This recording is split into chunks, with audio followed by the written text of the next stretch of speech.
유행가 중에 바보처럼 살았군요. 그런 노래가 있습니다. 어느 날 낙엽 지는 소리에 갑자기 텅 빈 내 마음을 보았죠. 그냥 덧없이 흘러버린 그런 세월을 느낀 거죠. 저 떨어지는 낙엽처럼 그렇게 흘러버린 내 인생. 난 참 바보처럼 살았군요. 난 참 바보처럼 살았군요. 바보처럼 살았군요. 그래서 바보처럼 살았다. 잘못 살은 세월을 후회하는 노래입니다. 정신의학자인 엘리자베스 키블러-로스는 이 죽음에 관한 이 책을 많이 썼습니다. 그 사람은 죽어가는 사람들 수백 명을 인터뷰했고 또 책을 썼습니다. 죽음의 순간, 인생 수업, 그런 책을 썼는데, 죽어가는 사람들의 마지막 말, 무슨 말을 할까? 대부분은 후회하는 말을 합니다. 나는 돈의 노예로 살았습니다. 난 내가 하고 싶은 일을 해보지 못했습니다. 난 내 꿈을 추구해보지 못했습니다. 난 용기가 없었습니다. 믿음이 부족했습니다. 사랑이 없었습니다. 거의 대부분의 사람은 후회하는 말을 하면서 임종을 맞습니다. 이 말은 우리는 거꾸로 하면은 이 말은 이제 후회한다는 말은 실패했다는 말이죠. 나는 이렇게 해서 실패를 했고 저렇게 해서 실패를 했습니다. 그런 뜻입니다. 이 말을 거꾸로 하면은 실패하지 않은 길이 있다. 그런 말이죠. 이렇게 했으면은 제대로 했을 텐데, 저렇게 했으면은 성공했을 텐데, 그러한 말입니다. 그러니까 어떻게 살아가느냐, 성공과 실패가 갈라진다. 이렇게 말할 수 있습니다. 오늘 이 바울의 이 말, 바울의 마지막 말은 조금 더 후회나 회한이나 이 뉘우침 또 아쉬움이 없습니다. 바울의 이 말은 승리와 영광과 소망과 기쁨이 넘치는 말입니다. 바울은 마지막 말을 영광 가운데 그는 승리로 외치고 있습니다. 우리 모두도 이와 같은 승리의 말을 할 수 있는 믿음의 사람들이 되기를 바랍니다.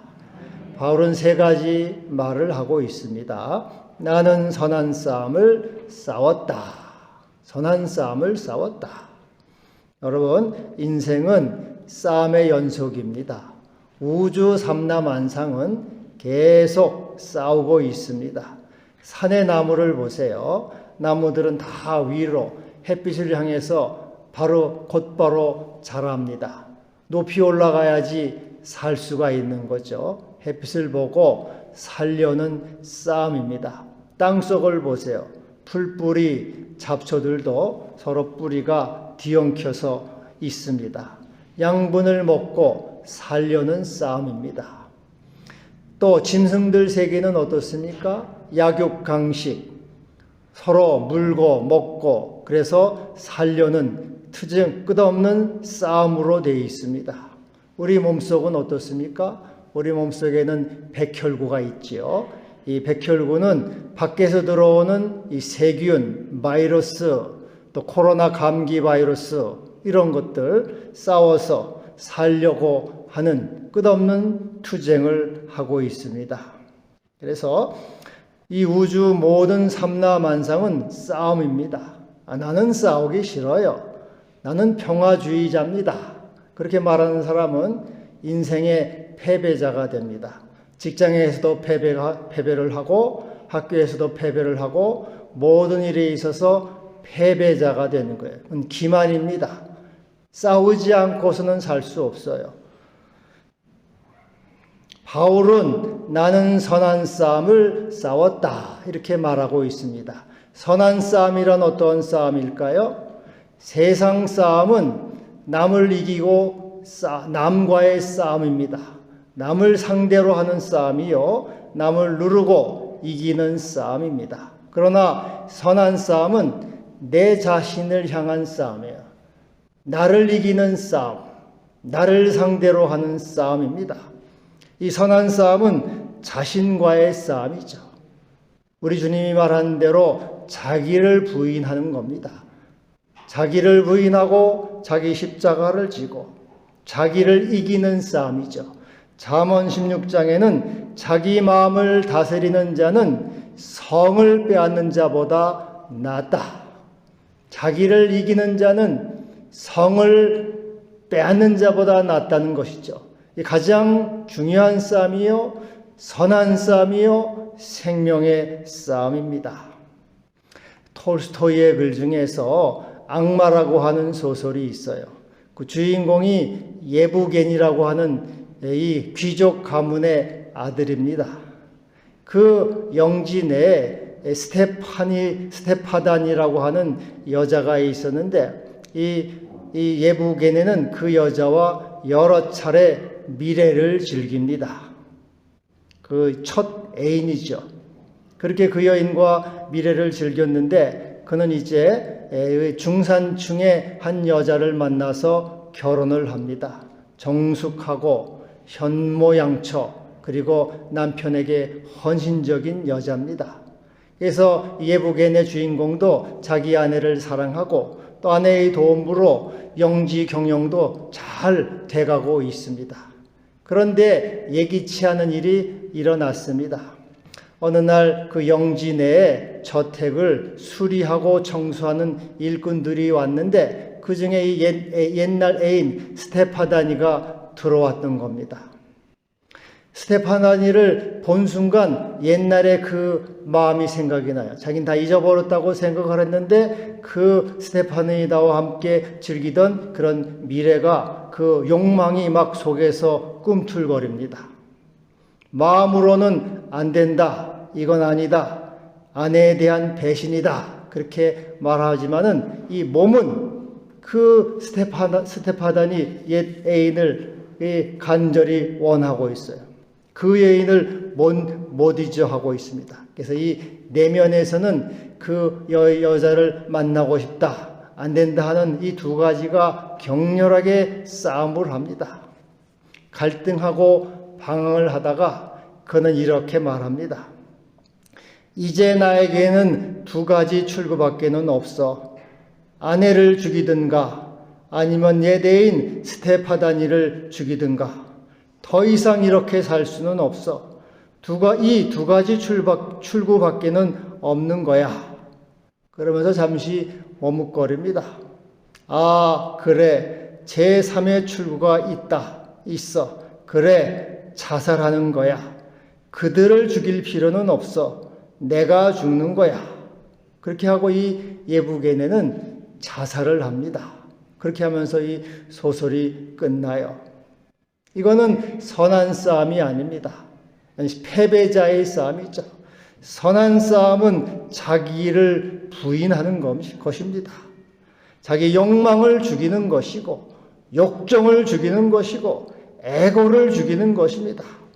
그리고 그 죽인 몸으로는 너희 몸으로 산 제물을 드리라.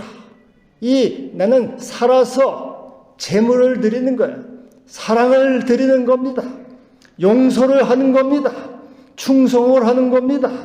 그리고 또 봉사를 하는 것이고 이웃에 헌신을 하는 삶을 살아가는 거죠.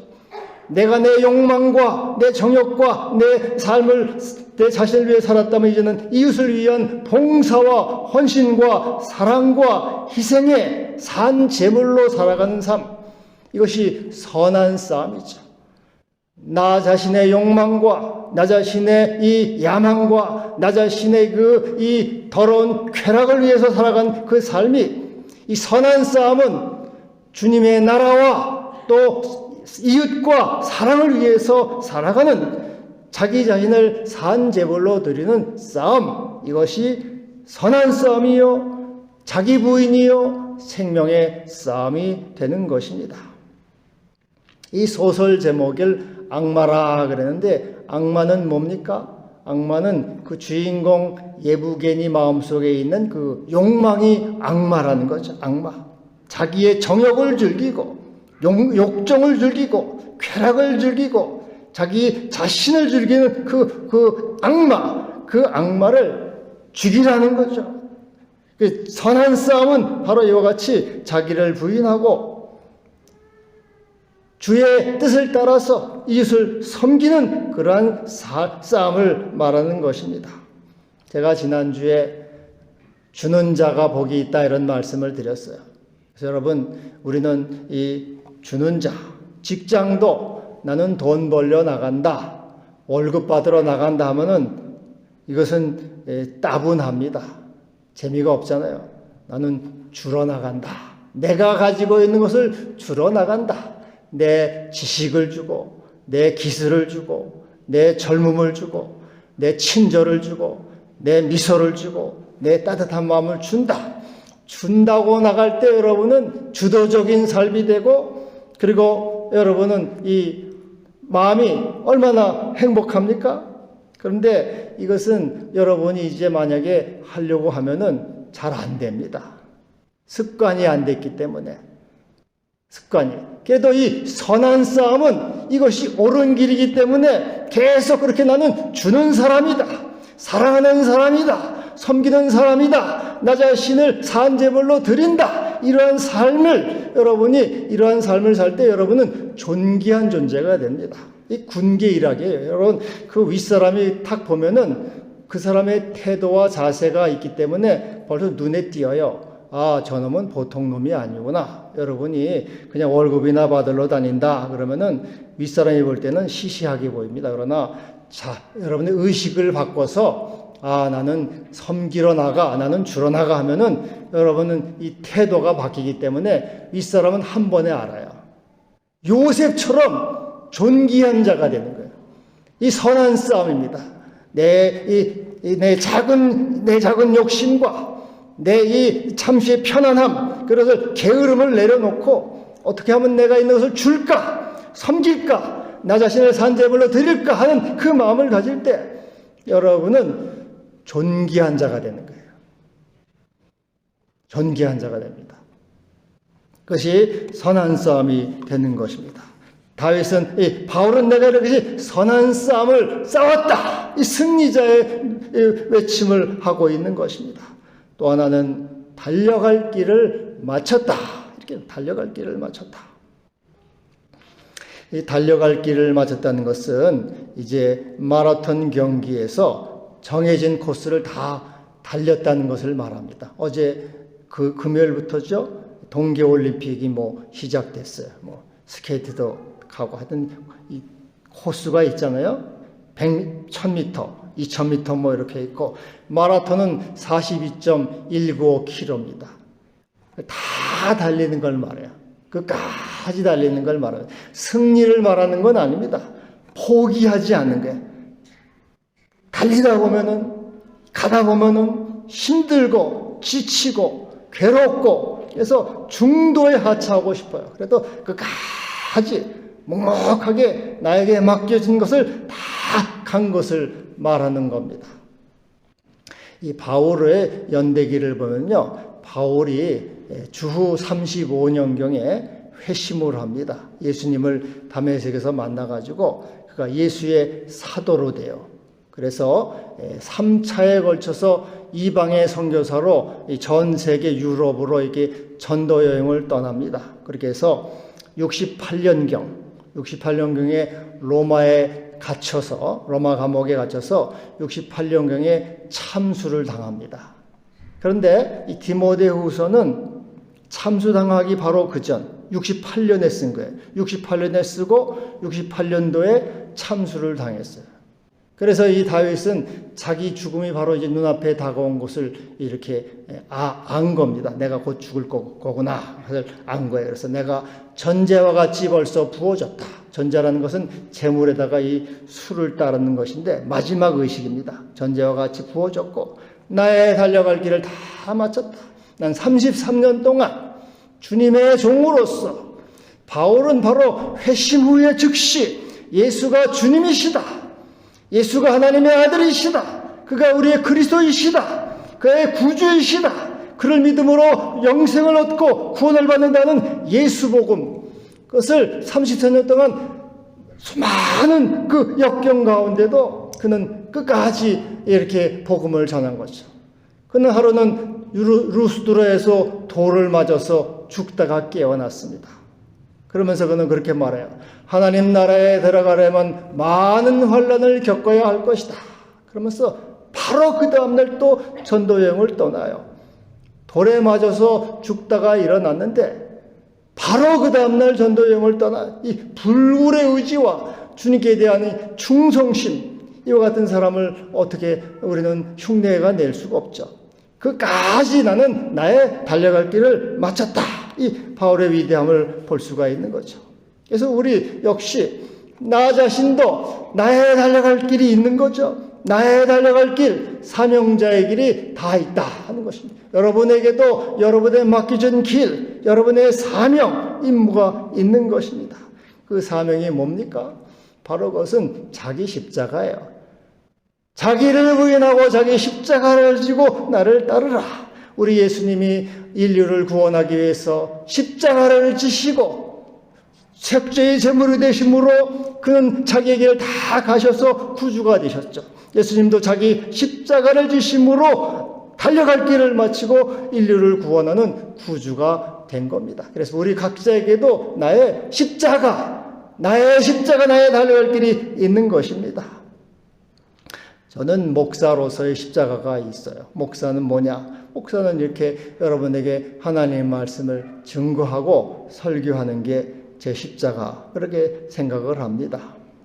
그 제 동기 목사 가운데 한 분이 이제 장신대 이 교수를 하다가 소망교회 3대 목사로 몇 년 전에 이제 청빙돼서 갔어요. 곽선희 목사님, 김지철 목사님, 그 다음에 3대 목사로 갔는데, 이제 대학교 교수는 뭐 이제 강의를 준비해가지고 하면 돼요. 그건 뭐 몇 번이라도 할 수 있고, 또 몇 년도 쓸 수가 있고, 옛날에 뭐 하여튼 올해도 강의 한 번 준비하면 뭐 계속해서 할 수가 있는데, 설교는 한 번 하면 그거 가지고 또 합니까? 다음 주 또 새로운 거 해야지. 근데 뭐 주일만 합니까? 수요일도 해야지. 새벽 기도도 해야지. 그러니까 이제 이 사람이 이렇게 교수 노릇하다가 목사 노릇 하려니까 이게 아주 그냥 죽을 맛이. 그래가지고 한 번은 설교 시간에 중공군이 몰려온다. 중공군은 인해전술로 끝없이 밀려오잖아요. 그래서 설교가 끝없이 밀려온다. 중공군이 몰려온다고 그렇게 얘기를 해요. 그러니까 장로님이 한 번 와가지고, 목사님, 그런 말씀 하시면 중국에 못 들어갑니다. 그렇더래요. 하여튼 뭐, 해도 설교는 끝이 없어요. 설교하고 돌아서면 또 설교를 해야 되니까. 저도 뭐 오늘 설교를 하지만은 설교를 끝나고 나면은 다음 주는 또 뭘 해야 되나. 그래서 설교를 그렇게 또 한단 말이에요. 그 설교에 대한 이게 부담이 모든 목사들에게 있는 거죠. 그리고 뭐 설교는 또 이게 대학교에서 뭐 가르친 지식 전달, 지식은 뭐 많이 이게 배워가지고 잘 전달하면 돼요. 그런데 설교는 뭐 지식을 전달하는 게 아니고 이건 뭐 감동이 돼야 돼. 은혜를 받았다고 해야 돼. 그러니까는 내가 감동을 주고 은혜를 받으려면 어떻게 돼요? 내가 늘 성령의 감동 안에 있어야 되고, 내가 늘 은혜 가운데 있어야지, 여러분도 은혜를 받았다. 나는 뭐 은혜가 없는데 내가 어떻게 은혜를 줍니까? 그 은혜를 내가 전달하는 거죠. 그러니까는 내가 늘 주님의 은혜 아래 있기를 깨어 있어야 돼요. 깨어 있는 거. 그래서 깨어 있는 거는 복된 일이에요. 주님과 늘 교제하니까. 복되고 행복하기도 하지만 또 때로는 몸을 갖고 있기 때문에 이게 참 괴로울 때도 있어요. 이거 나도 마음대로 좀 살고도 싶은데 늘 정신 바짝 차려가지고 주님하고 기도하는 게 어떤 뭐 만만치 않은 일이라고. 근데 하여튼 이걸 뭐 사명을 맡았으니까 하는 거예요. 하여튼. 그래서 여러분, 저는 목사로서 이런 사명을 하여튼 잘하든 못하든 하여튼 오늘까지 하고 있고, 그 지금도 이렇게 하려고 이렇게 하고 있는 거예요. 달려갈 길을 마친 것은 자기의 사명, 십자가가 다 있는 것입니다. 직장 생활하면서도 여러분 직장에 여러분 까다로운 상관이 있습니까? 까다로운 상관도 그를 잘 섬기라고 나의 십자가가 있다. 그렇게 여러분 받아들여야 되는 거예요. 베드로전서 이렇게 말합니다. 사환들아 범사에 두려움으로 주인에게 순종하되 선하고 관용하는 자들에게만 아니라 또한 까다로운 자들에게도 그리하라. 상관이 까다롭다고 욕하고 흉보고 저 새끼 죽으면 좋겠다 그러면 안 된다 그 말이에요. 까다로운 자들에게도 순종하라. 그래서 저게 내가 십자가 나를 연단하고 훈련해서 요셉처럼 만들어주려고 존귀한 자가 되게 하려고 저렇게 하나님이 나를 보내주신 사람이구나 하고 잘 하라 그 말이에요. 이게 내 십자가다. 또 시부모님을 모신다든지 장인 장모님을 모시고 살아가는 분들 이것이 내 십자가가 될 수도 있어요. 제가 한 25년 이렇게 됐죠. 연세대학교 대학원 다닐 때 임상학을 가르치던 이제 김기봉 목사님이라고 있었는데 이분이 장모님을 모셨는데 저희에게 들어와서 장모님 얘기를 자주 해요. 거의 매일 하는 것 같아요. 장모님 힘들다고 그러면서. 근데 한 번은 집에 갔는데 취약 통지서가 나왔대. 그래서 취약 통지서가 뭔가 봤더니 장모님이 107살인데 7살인 줄 알고 초등학교 오라고 취약 통지서가 나왔대. 107살까지 하여튼 살았다는 말 제가 들었어요. 그러니까는 이 교수님이 힘든가 봐요. 맨날 수업 시간에 들어오면 장모님 얘기하더라고요.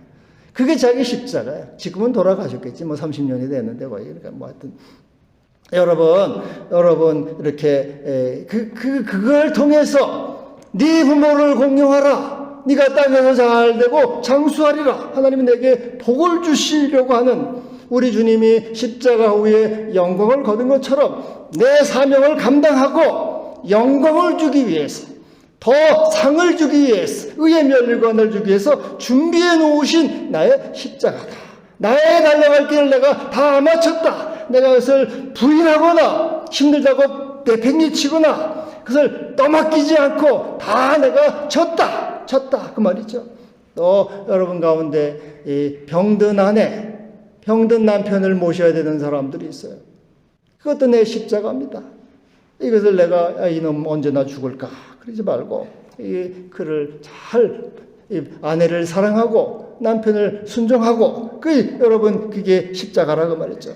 배신하는 친구, 배신자가 있죠. 이런 친구들을 용서하고 참아주는 것. 우리 주님이 가룟 유다를 친구여 하고 참아주고 용서한 것처럼 참아줌으로써 나에게 인내심을 키우고 믿음으로도 온전하게 하도록 하는 주님의 십자가다 그 말이죠. 그리고 또 이와 같은 지혜로운 여자는 가정을 세운다. 지혜로운 여인에 대해서 아이들을 믿음으로 잘 양육해서 남편을 잘 인도해서 가정을 세우는 것. 이것이 내 십자가다. 자기 사명을 나는 달려갈 길을 마쳤다 그 말이죠. 그 후에는 영광이 있는 것이죠. 예수님이 십자가 후에 영광을 얻으신 것처럼 우리도 우리 십자가를 진 후에 영광을 주시는 것입니다. 할렐루야. 십자가 후에 영광이 있고 죽음 온 후에 영생하니 이러한 도가 진리로다. 그래서 여러분 달려갈 길을 끝까지 마라톤 선수가 가듯이 묵묵히 가는 거예요. 끝까지 인내하면서 반드시 영광이 있는 겁니다. 그리고 마지막으로 또 하나는 믿음을 지켰다. 믿음. 여러분 믿음을 지킨다는 건 뭡니까? 믿음을 지킨다는 것은 의식을 지키네. 내 의식을 지키고 마음을 지키는 거예요. 예수는 주님이시다. 예수는 하나님의 아들이시다. 나의 소망이시다. 나의 생명이시다. 나의 모든 것이시다. 나의 기업이시다. 예수가 주님이시다는 이 믿음, 마음, 의식을 지키는 거예요. 로렌스라고 하는 이 사람은 40년 동안 하나님의 임재 가운데 살았다. 이렇게 말해요. 하나님과 동행하면서 그런 살았는데 그게 무슨 말입니까? 늘 예수 의식을 가지고 살았다. 예수님이 나의 주님이시다. 내가 주님을 사랑합니다. 그 의식을 늘 주님을 의식하면서 주님을 느끼면서 주님을 이렇게 마음에 경험하면서 그분과 함께 살아갔다 그 말이죠. 에녹은 300년 동안 하나님과 동행했다. 그러면 하나님을 늘 의식하면서 신의식 가운데 하나님 의식 가운데 여러분 이 세상은요 의식 전쟁이에요. 이 세상은 싸움터인데 세상은 의식 전쟁터입니다. 특별히 여러분들이 이 어떤 의식을 갖느냐 신의식 하나님 의식을 갖고 예수 믿음을 끝까지 지키고 예수 의식 하나님 의식 신의식을 갖게 되면 여러분의 생명은 풍성한 하나님의 생명과 창조적인 능력이 나타나게 되는 거예요. 마귀는 끝없이 우리의 의식을 빼앗아 가려고 마귀는 가룟 유다의 마음에 예수를 팔려는 생각을 마귀가 넣어주죠. 야 예수는 주님이 아니야. 돈이 주님이야.